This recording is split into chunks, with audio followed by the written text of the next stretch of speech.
Food is a universal language, a bridge that connects people across continents, generations, and traditions. It is more than mere sustenance. It is a reflection of history, geography, climate, and the collective memory of a people.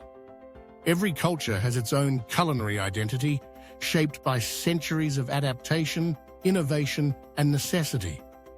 Yet what is cherished and celebrated in one corner of the globe can seem utterly bizarre, even repulsive, to someone from another.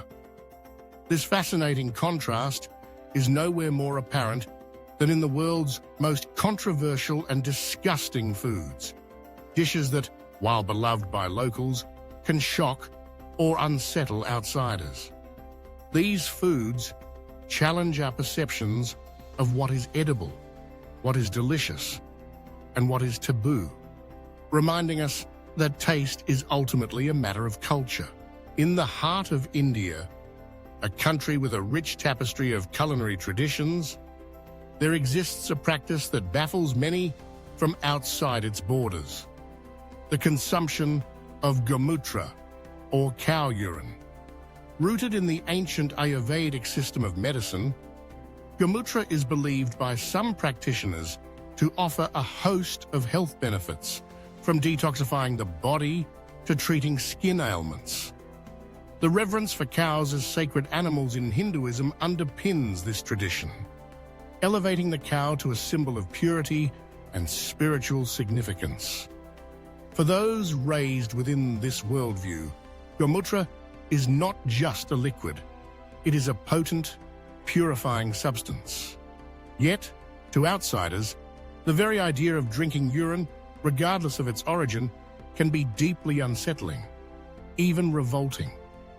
The sharp, acrid aroma and the knowledge of its source created a powerful psychological barrier. Nevertheless, for those who partake, gomutra is an elixir, a testament to the belief that health and spirituality are intimately intertwined. Traveling westward to the Mediterranean island of Sardinia, Italy, we encounter a cheese that pushes the boundaries of fermentation and, for many, of edibility itself. Casumarzu. At first glance, it appears to be a rustic, creamy cheese, but its secret lies within. Hundreds of live insect larvae. The cheese is deliberately exposed to the cheese fly, whose larvae burrow into the curds, breaking down fats and transforming the texture into something soft and spreadable. The result is a pungent, tangy delicacy, prized by those who grew up with it. Eating casumarzu is not merely an act of nourishment. It is a rite of passage, a point of pride for Sardinians who see it as a symbol of their island's resilience and resourcefulness. Yet, for the uninitiated, the sight of wriggling maggots and the thought of consuming live insects can trigger a visceral reaction. The risk of the larvae surviving digestion adds another layer of discomfort. Still, casumarzu endures, celebrated at local festivals and savored by those who appreciate its bold flavors and cultural heritage. Across the seas, in the bustling streets of the Philippines, another dish challenges the limits of culinary daring: balut. This fertilized duck egg, typically between 14 and 21 days old, is boiled and eaten whole, embryo and all. To many Filipinos, balut is the ultimate comfort food, a snack sold by street vendors, a symbol of vitality and strength. The experience of eating balut is multisensory. The crack of the shell, the sip of savory broth, the tender yolk, and, for the adventurous, the partially developed duckling, complete with feathers and beak. The flavors are rich and complex, a blend of egg, meat, and broth. For outsiders, however, the visual shock of the embryo and the unfamiliar textures can be overwhelming. Yet, for those willing to try, Ballot offers a window into Filipino culture, where resourcefulness and respect for food are deeply ingrained. Far to the north, in the windswept landscapes of Iceland, a dish awaits that has become synonymous with culinary extremity. Hakal. Made from the meat of the Greenland shark, hakal is not simply cooked or cured. It is buried underground for several months, allowing it to ferment before being hung to dry. The result is a food with a powerful ammonia-laden odor, reminiscent of cleaning products, and a taste that is both sharp and lingering. For Icelanders, hakal is a link to their Viking ancestors, a testament to survival in a harsh environment where preservation was essential.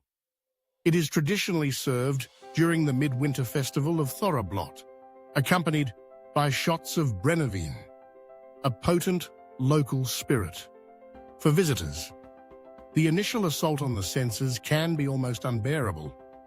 But for those who persist, hakal is a badge of honor, a story to tell, and a connection to Iceland's rugged past. In the dense forests and snowy expanses of Finland, another traditional dish takes center stage: blodpalt.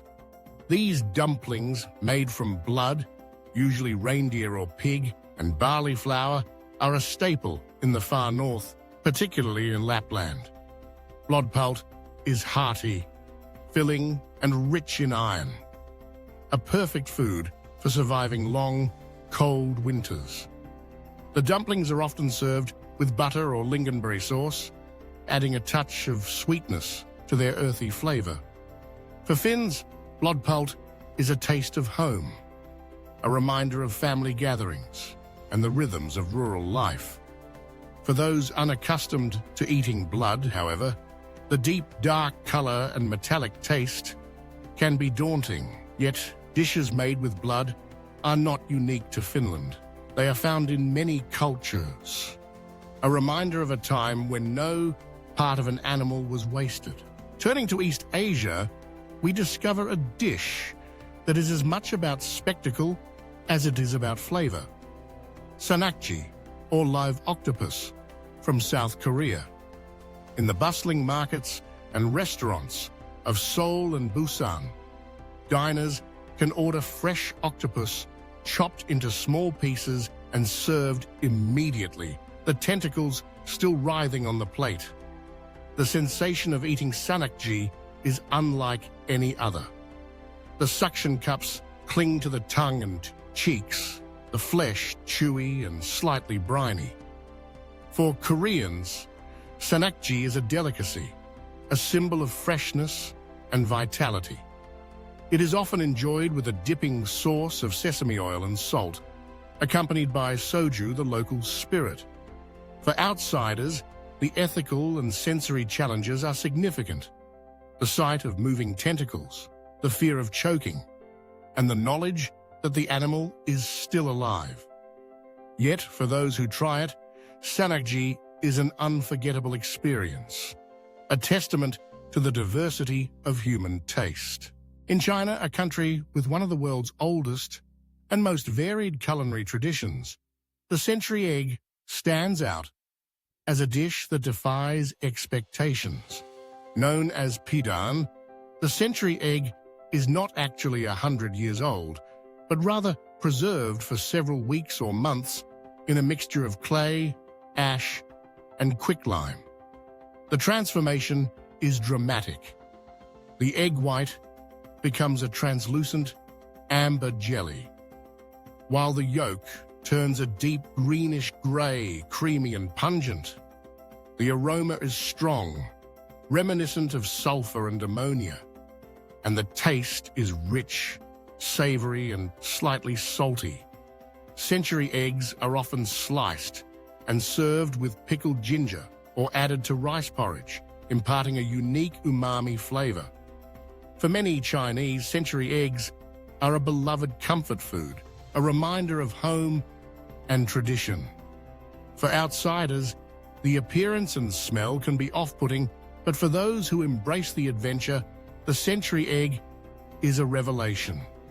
A reminder that preservation can create new and unexpected flavors. In the Scandinavian north, Sweden offers a dish that is infamous for its smell: surströmming, or fermented herring. The fish is caught in the spring, lightly salted and left to ferment in tin cans for several months. When the can is finally opened, the odor is overwhelming. An intense, rotten smell that can fill a room and linger for hours. Yet, for many Swedes, surströmming is a cherished tradition, enjoyed in late summer with thin flatbread, boiled potatoes, onions, and sour cream. The combination of flavors is complex and satisfying, balancing the fish's pungency with the sweetness of the accompaniments. Eating surströmming is often a communal event, filled with laughter and camaraderie. For outsiders, the smell alone can be too much to bear.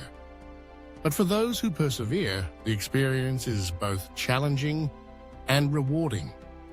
A reminder that food is as much about ritual as it is about taste. Finally, we turn to a creature that drifts silently through the oceans, yet finds its way onto plates across Asia: the jellyfish.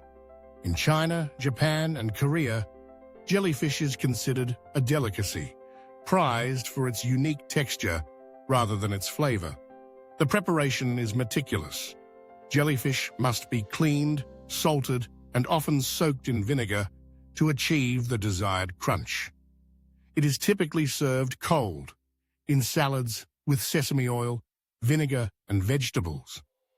The texture is crisp, almost rubbery, with a subtle brininess that pairs well with bold seasonings.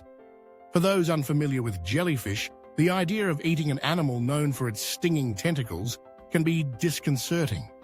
The texture, too, can be challenging, a far cry from the softness of fish or meat. Yet for those who appreciate it, jellyfish is a refreshing, low-calorie treat, a reminder of the ingenuity of Asian cuisine. To truly understand another culture, it is not enough to read about its history or admire its art.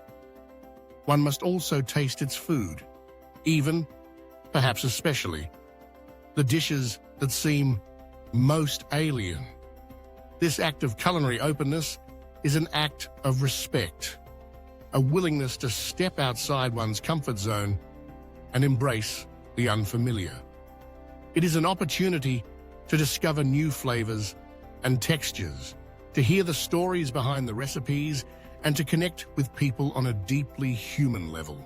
In the end, the most disgusting foods are not a reflection of poor taste or ignorance, but of the boundless creativity and resilience of humanity. They challenge us to expand our horizons, to question our assumptions, and to celebrate the incredible diversity of the world's culinary traditions. For in every dish, no matter how unusual, there is a story worth telling, and perhaps a taste worth discovering.